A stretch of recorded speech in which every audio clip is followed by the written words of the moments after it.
the way for making good relations in society is that we have to bear in mind something very important.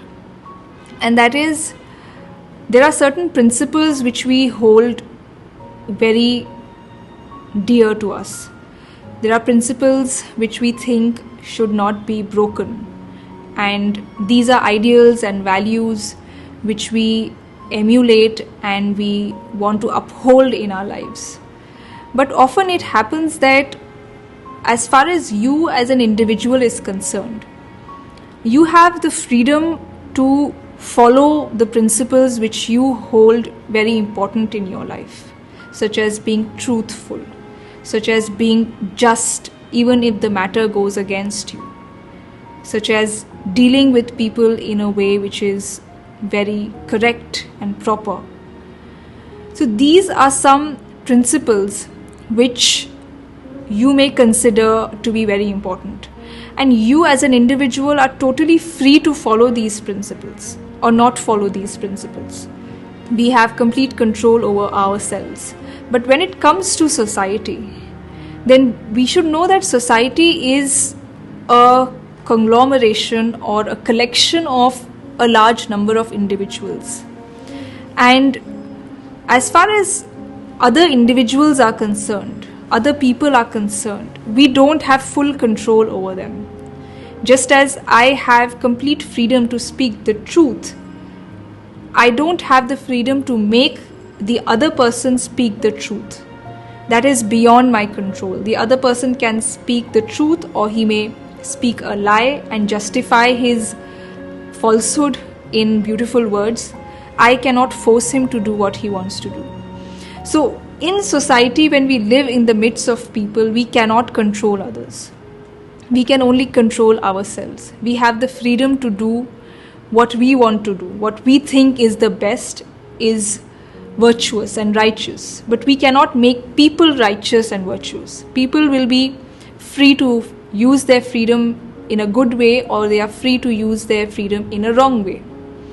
So we cannot coerce people into doing things which we think is right, which we think is principled, which we think is morally proper. So one of the very important ways of maintaining social relations in society, maintaining good relations with people, is that we should not try to judge people from a very idealistic yardstick. We should follow the ideal in our own life. We should follow high principles and moral virtues and good values in our life to the best of our ability. But when it comes to other people, people outside of us, our colleagues at work, the people whom we deal with in society, the people whom we come face to face, the many people whom we encounter, they may not follow these high principles which we consider extremely important. They may break these principles. They may be dishonest with you. They may betray you. They may behave in a way which you think is morally incorrect, improper. So you cannot force them to do the right thing. And when you have this understanding in your mind, when you're aware of this, when you consciously understand this distinction between the ideal and the practical, you will be able to maintain good relations. Because we destroy our relations with people because we think that people are doing things which we think they shouldn't be doing. There's some kind of difference over principles that comes up between us and others. But we should know that this difference will always remain, because we cannot be guardians over people. We cannot be overseers of people. We should be very pragmatic when it comes to living in society.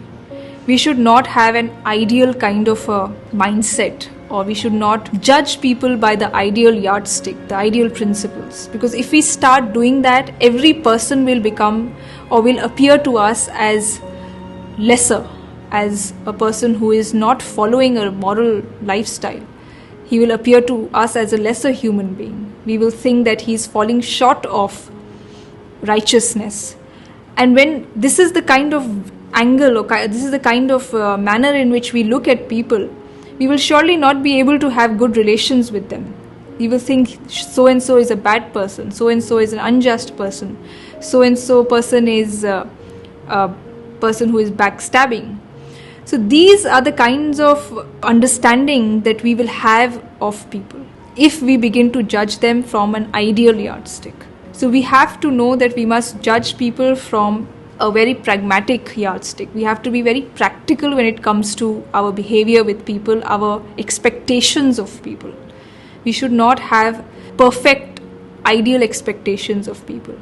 And if this is the kind of mindset, or this is the kind of psychology with which we begin to live in society, we'll be able to maintain harmonious relations with people. Otherwise, we'll either keep fighting with people, or we'll cut off our relations completely from people.